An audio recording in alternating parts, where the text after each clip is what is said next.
Baik, Assalamualaikum warahmatullahi wabarakatuh.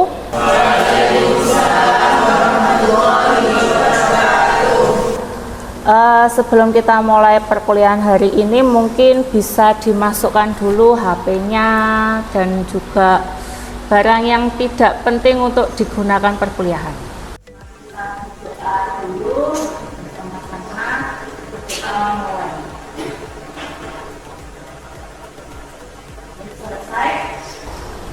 Nah, minggu lalu kita sudah membahas tentang apa itu definisi himpunan, lalu ada notasinya bagaimana, lalu ada definisi himpunan bagian, ya.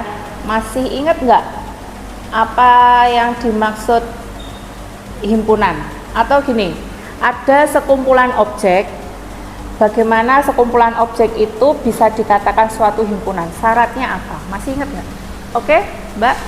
Salah satu objek itu himpunan yaitu ketika semua objeknya itu terdefinisi. Masih ingat ya? Jadi sekumpulan objek itu bisa dikatakan suatu himpunan jika objek ini didefinisikan dengan jelas.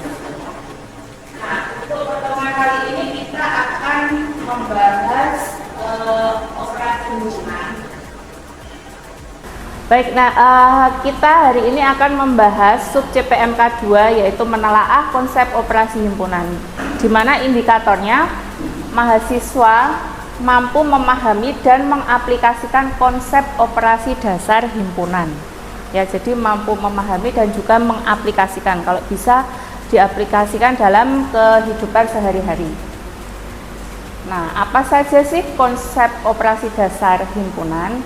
Jadi ada 4 operasi, yaitu operasi irisan atau intersection, operasi gabungan atau union, operasi komplement, dan juga operasi selisih. Nah, ini sebelumnya sudah saya rangkum ya, saya videokan di media YouTube ya, kemarin sudah saya share di grup ya. Sudah dipelajari mestinya. Nah, baik. Pinter sekali. Jadi intinya apa sih? Irisan, gabungan, komplement, selisih. Gampangnya gini. Misalkan di dalam kelas ini ada siswa yang hobinya membaca. Ada ya? Ada. Ada yang hobinya menulis. Ada ya? Ada yang hobinya membaca dan menulis. Tapi ada juga yang tidak hobi keduanya, ya enggak? Nah, jadi anak yang hobi membaca dan menulis itu adalah irisan dari himpunan anak yang suka membaca dan himpunan anak yang suka menulis. Nah, kalau gabungan itu semuanya. Jadi meskipun si Marcel itu dia suka membaca saja, tapi dia juga masuk di gabungan. Ada anak yang suka membaca menulis hobinya menulis saja, itu juga masuk di gabungan, apalagi yang hobinya keduanya. Lalu komplement itu yang mana? Mahasiswa yang tidak suka membaca maupun menulis gitu ya.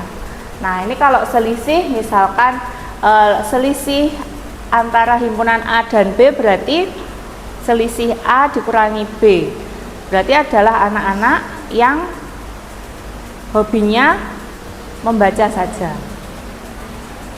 itu ya. Oke, ini hanya mengulang. Ini kemarin sudah ada di YouTube ya. Nah, selanjutnya kita akan membentuk kelompok. Jadi ada tugas kelompok ya. Ini nanti dibagi kelompok sekitar 5 anak ya, sebenarnya di berapa kelompok?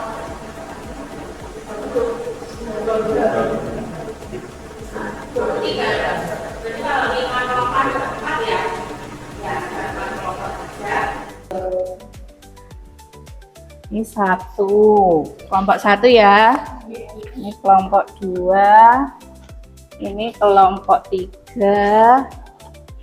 Terakhir kelompok 4. Oke, silakan didiskusikan di situ dan juga gambarkan juga representasi visualnya menggunakan diagram Venn ya. Waktunya habis ya untuk diskusi kali ini. Mungkin ada yang mau menyampaikan hasil diskusi kelompoknya. Ini silakan Marcel mempresentasikan ya bersama diskusi.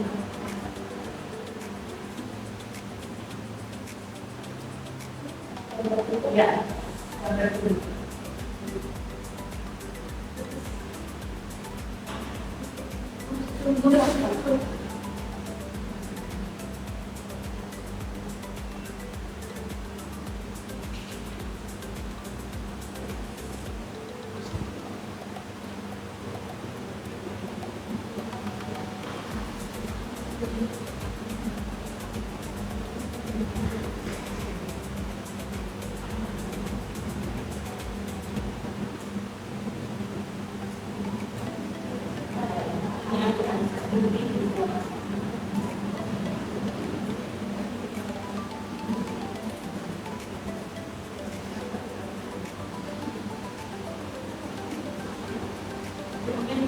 Jelaskan dulu teman-teman.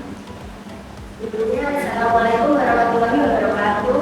Waalaikumsalam warahmatullahi wabarakatuh. Perkenalkan, saya Siti Jakarta, berada di kelompok 3. Di sini saya akan mewakili teman-teman kelompok saya berdasarkan hasil analisis kelompok kami rekonstruksi kasus di desa Bukul. Selanjutnya, di sini ada tabel diagram Venn yang ini daerah hubungan air santri itu merupakan representasi dari kelompok wanita yang memiliki sikap toleransi tinggi dan menjadi motor penggerak dari motivasi beragama. Nah, daerah irisan ini yang saya lakukan pada unit ini. Selanjutnya, berdasarkan data analis yang Ibu Anissa berikan, di Buana itu menunjukkan bahwa banyaknya pemuda yang mengikuti yang aktif dalam kajian keagamaan. Terus yang ini merupakan pemuda-pemuda yang aktif di kegiatan seperti sosial dan kemanusiaan yang lintas agama ini tidak hanya terbatas oleh agama saja. Dari situ kegiatan kelompok pemuda yang masuk di sana dan itu merupakan pemuda yang memenuhi dua syarat tersebut. Selanjutnya, secara sosiologis ini membuktikan bahwa ketaatan spiritual yang agamis ini itu tidak menjadi penghalang atau dibuat batas untuk pemuda pendidikan itu bersikap terbuka dan bekerja sama dalam aksi kemanusiaan. Selanjutnya, bersama aksi kemanusiaan bersama pemuda lainnya, dan kita tidak berpikiran seperti itu. Dalam kacamata pemikiran besar, wilayah irisan ini disebut sebagai titik temu di tengah kepanjangan masyarakat, yaitu mereka itu tidak terlalu menunjukkan identitas aslinya, tidak kehilangan identitas aslinya juga, tapi juga sebagai muslim yang taat, namun juga mereka tidak menolak bersikap ekstrim. Mereka menolak bersikap ekstrim atau eksklusif. Mereka itu berpikiran terbuka, tidak menutup diri begitu. Mereka memilih berada di tengah jalan kegamanya di Sangkul. Selanjutnya, ini merupakan visualisasi diagram Venn dengan nasionalitas itu saja, melainkan sebuah peta logis bagaimana moderasi beragama seharusnya diwujudkan oleh generasi muda seperti kita. Dari pemaparan kelompok kami, barangkali ada tanggapan atau masukan penjelasan kami bersama. Mungkin kamu berarti dulu ya.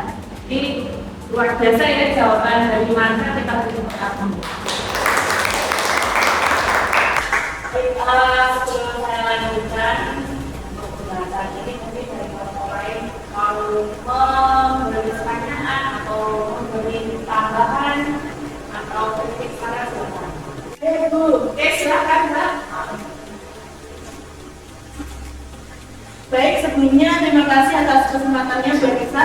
Saya Noris dari kelompok 1 ingin menanggapi sekaligus menambahkan analisis yang sangat menarik dari Mabel dan kelompok 3 tadi. Sebelumnya kami sudah sepakat dengan argumen dari Marcella tadi bahwa area irisan A, irisan B melambangkan kelompok pemuda yang moderat dan toleran karena mampu menyeimbangkan ketaatan beragama dengan aksi kemanusiaan lintas agama. Namun, kelompok kami mencoba melihat dari sudut pandang operasi himpunan yang lain, yaitu area komplement dari gabungan mereka, atau secara matematis dinotasikan sebagai A gabungan B komplement.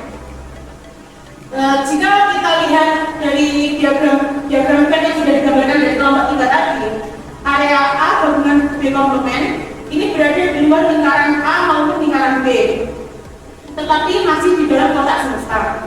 Secara sosiologis, kelompok kami menganalisis bahwa area komplement ini mewakili para pemuda di desa rukun yang bersikap apatis dan pasif terhadap lingkungan sekitarnya. Mereka tidak ikut kajian keagamaan, tetapi mereka juga tidak mau terlibat dalam aktif sosial kemanusiaan. Nah, menurut kelompok kami itu tantangan terbesar bagi tokoh masyarakat di desa rukun sebenarnya bukan mengurusi area irisan yang sudah rukun, melainkan bagaimana merangkul para pemuda yang berada di area komplement A gabungan B komplement ini agar mereka mau bergerak masuk ke dalam lingkungan aktivitas yang positif. Jadi, pertanyaan saya untuk kelompok 3 tadi, berdasarkan analisis matematis yang sudah kalian buat, kira-kira pendekatan seperti apa yang paling efektif untuk menggerakkan elemen pemuda di area komplement tersebut agar desa rukun ini bisa harmonis secara menyeluruh? Terima kasih. Baik, terima kasih Mbak Maris ya. Kita beri tepuk tangan dulu.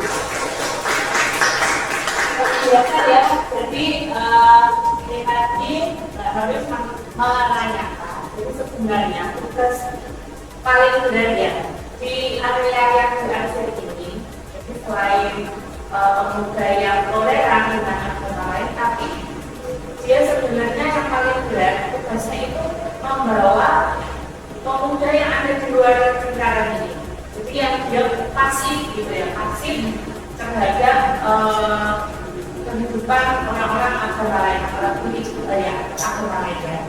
Jadi tugasnya yang paling berat ini ya, membawa bagaimana sih orang-orang yang di luaran ini mampu bergabung dalam himpunan. Baik, ada jawaban dari Mbak Marcella.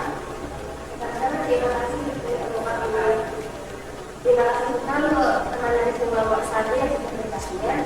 Dengan kelompok kami, cara menggerakkan pemuda di area yang komplement kita itu sangat berbeda itu adalah dengan menggunakan pendekatan. Kita itu mendekati mereka personal terlebih dahulu tanpa langsung membawa dengan kelompok. Dan mereka itu sudah nyaman untuk bergabung. Karena Mbak, baik sudah cukup. Terima kasih atas jawaban dari Marcella dan kelompok 3. Baik, luar biasa ya untuk diskusi kita hari ini. Terima kasih untuk presentasi dari kelompok 1 dan juga 3. Terima kasih untuk khususnya Marcella dan juga Nuris sudah menyampaikan hasil diskusinya. Jadi untuk rekan-rekan mahasiswa ya, ini tadi melalui kacamata teori himpunan, kita sadar bahwa setiap elemen di dalam semesta itu penting dan sangat mempengaruhi stabilitas. Jadi tugas kita sebagai akademisi adalah memastikan tidak ada elemen yang terisolasi. Jadi baik di luar komplement tadi ya, dengan sentuhan nilai-nilai kemanusiaan. Oke, sebelum kita tutup, jadi tindak lanjutnya untuk semua kelompok ya, tolong dirapikan hasil diskusinya dalam bentuk PDF lalu kirimkan ke Google Drive yang sudah saya kirimkan ya, maksimal di hari Jumat jam 00 ya. Oke, mari kita akhiri dulu perkuliahan hari ini dengan bacaan hamdalah bersama-sama. Alhamdulillahirabbil alamin. Terima kasih atas partisipasi aktifnya untuk teman-teman. Sampai jumpa minggu depan. Wassalamualaikum warahmatullahi wabarakatuh. Waalaikumsalam warahmatullahi wabarakatuh.